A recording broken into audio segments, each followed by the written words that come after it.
What is the ideal meditation posture? This question gets asked in a lot of the classroom discussions, particularly for my meditation courses. They're like, how should I sit during meditation? It's this big contention among beginning meditators. And I've got a few different approaches to offer you depending on where you are in your meditation journey. First up, if you are an absolute beginner, if you are just starting out, I would suggest to you, personally, that it doesn't matter. The goal of a beginner meditator is to just get time on the mat. Just meditate. If that means you're sitting down, lying down, broken posture in a chair, standing up, whatever. Just get meditating. The only caveat to that is that you don't want to be in pain and you don't want to fall asleep. So I typically suggest to people, take a seat or lie down. You can close your eyes if you wish. Get yourself comfortable. But if you find yourself falling asleep, you find yourself in pain, tweak it, twist it, make a change. That's the first suggestion. The goal here, I look for sort of broad principles. What's the broad principle of a beginning meditator? Well, to meditate. How do you facilitate meditation? By making it comfortable and easy. Okay, let's not stress too much about posture. Fair.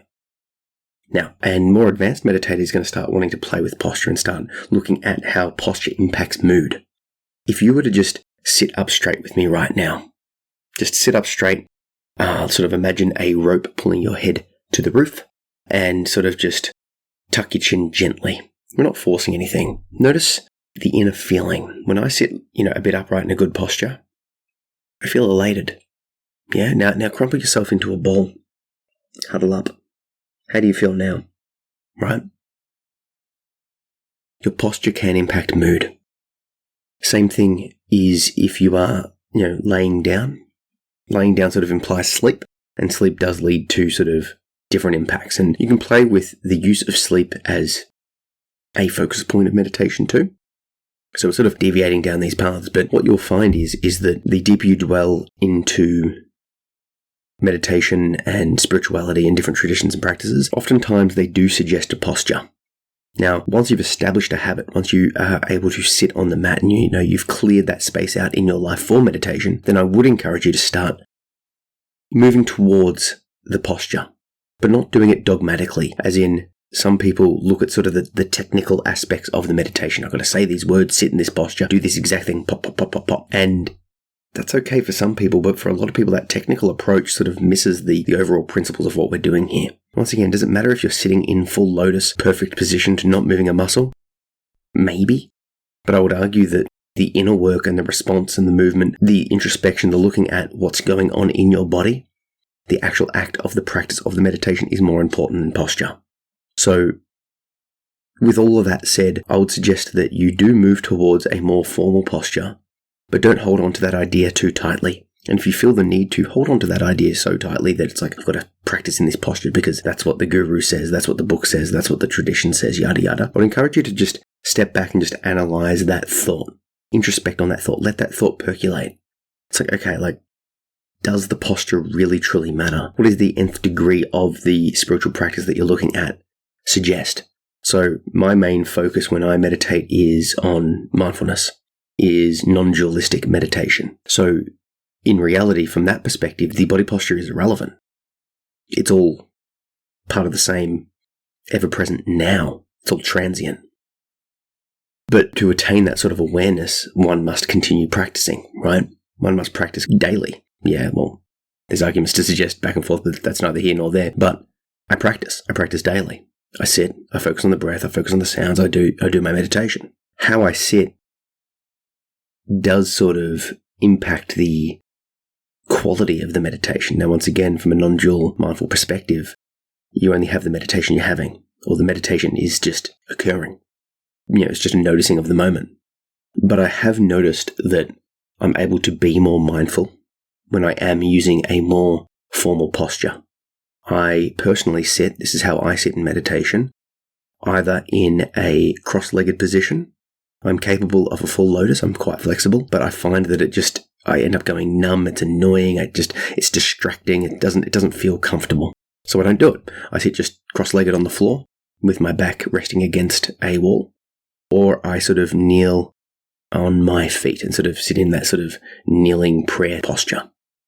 And that's the way that I do it. That's the way that I practice, because I find that that works best for me. And that's where I want to leave it here, is find the position and posture that works best for you.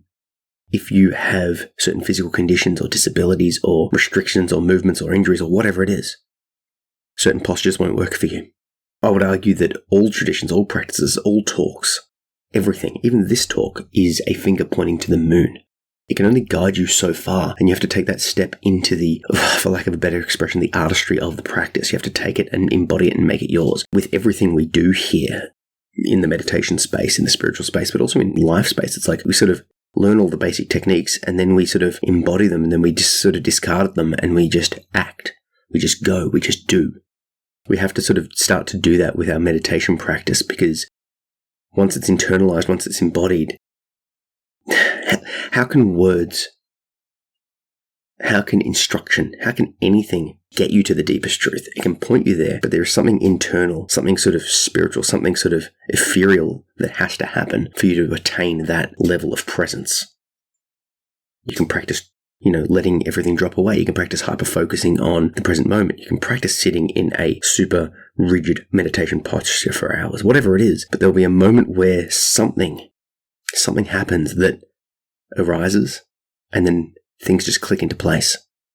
And I guarantee you that that thing will be independent of a perfect posture. There'll be something else going on. So the summary is this.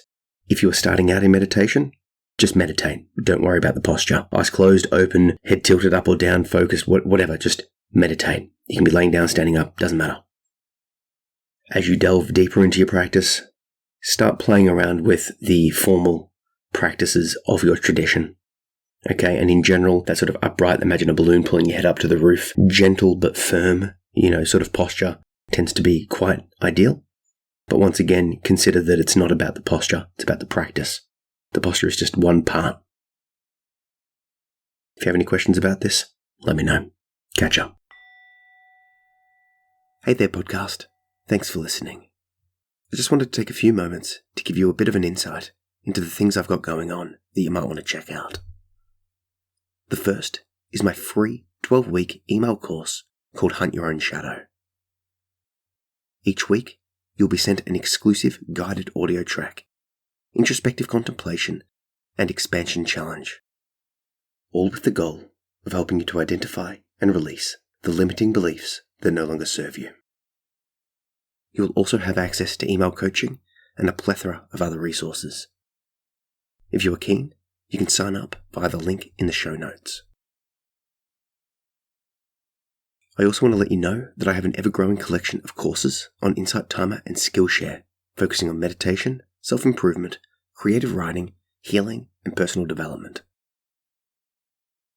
With thousands of students, engaged classrooms, and many, many 5-star reviews, these courses will transform your life, helping you move from surviving to passionately thriving. And as a bonus, on Insight Timer, I also have hundreds of free guided meditations and contemplations for you to enjoy. You can check out the links to my Skillshare and Insight Timer profiles via the links in the show notes.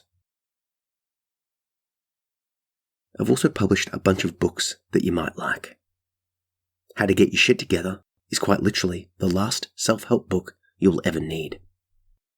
It begins with the 7 principles you need to turn your life around, followed by 6 sections that will help you to overcome anxiety, defeat depression, move on from trauma, get organized, find meaning, and follow your dreams. How to Get Your Shit Together has the potential to turn your life around, to improve your mental state, functionality, and overall health. It's out now as a paperback, ebook, and audio.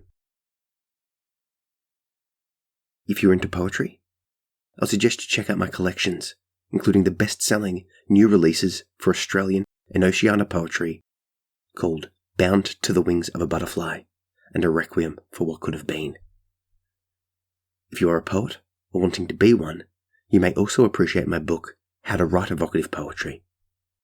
This is a guidebook for unlocking creativity, expressing truth, and captivating imagination. It contains examples and breakdowns of my best works, along with guided instructions that will get you writing evocative poetry yourself. All these books are available in paperback, ebook, and audio, and you can grab a copy via the links in the show notes.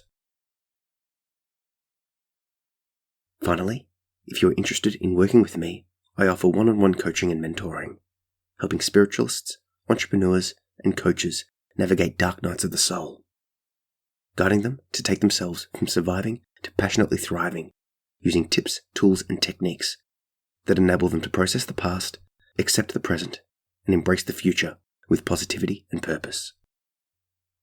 I only take on a few clients at a time, so if this sounds like something you'd be keen for, you can find out more and apply to work with me via the link in the show notes. And you can check all of those offerings out and more via my website, zachary-phillips.com, or follow me on social media everywhere at Zach B. Phillips. Thanks for listening, and I'll see you in the next episode. Catch ya.